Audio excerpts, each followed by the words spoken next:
Just came to check out not the Tokyo 2020 Olympic opening ceremony here on the evening of the 24th of July 2020, exactly when the opening ceremony should have been happening. I was wondering if there might have been some interesting, not the opening ceremony parties occurring or some interesting events.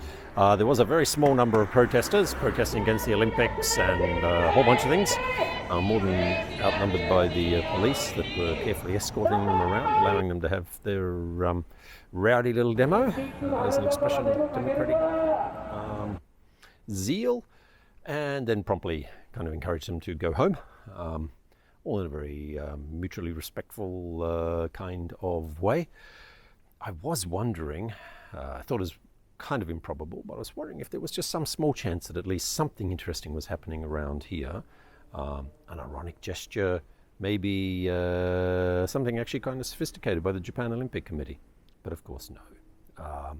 That actually, it's kind of like one of those moments where the wedding didn't go ahead and someone just stays home in their pajamas, pretending as if nothing was ever planned. It's all very sad. Even NHK, which I checked out before I came out tonight, I watched the 7 o'clock news, kind of expecting them to mark the moment as the opening ceremony that wasn't happening. Nothing. Not a word. As if nothing was ever scheduled to happen in the first place. Maybe that's just the way people deal with things here.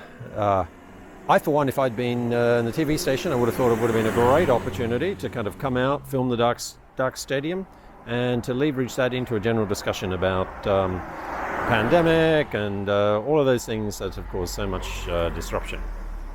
Maybe NHK just couldn't get anyone to talk to because some of the commercial stations more weighty corporate partners with the 2020 Olympics. There is a lot of that.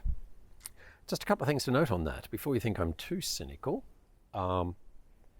It's now 11 o'clock at night. This is just when the opening ceremony was supposed to be wrapping up. It was supposed to start at 8 p.m., 8 to 11. Those of you who've seen footage from the 1964 Olympics will know that it was held in the middle of the day. It was also on a crystal clear day, 10th of October, and it was on the 10th of October for a very good reason. The meteorologists looked at all the data and said when was it least likely to rain over a number of month period, and they decided that that very day would be the best day to hold the opening ceremony. Of course, what's happened?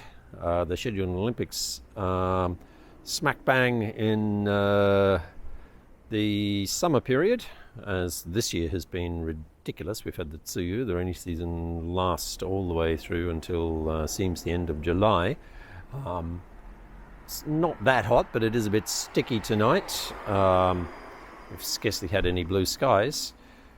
The whole driver of this particular timing, which is hardly desirable from an Olympics sporting perspective, has simply been the broadcast rights for America. The broadcast rights are more valuable for live broadcast if they happen at this time of the year rather than clashing with other professional sports in the latter part of the broadcasting calendar in the United States. That's a simple, cynical driver of it. Of course, time difference as well. These days, Olympics are broadcast live all over the world. And so by holding the broadcast or holding the opening ceremony in the evening in Tokyo, it would better shoot, I'm going gaga, better shoot, I'm thinking filming because I'm shooting. It would better suit advertisers and their preferred timing for getting a whole lot of eyeballs. So actually commercial imperatives have a huge impact on the most basic things about the Olympics, the timing of it, the partnerships, all of those things I think that we understand. And it's going to be very interesting to see if we have a pared down Olympics in 2021, what the economic implications of this will be. Maybe it will be some impetus towards stripping out some of the commercialization, that is kind of improbable.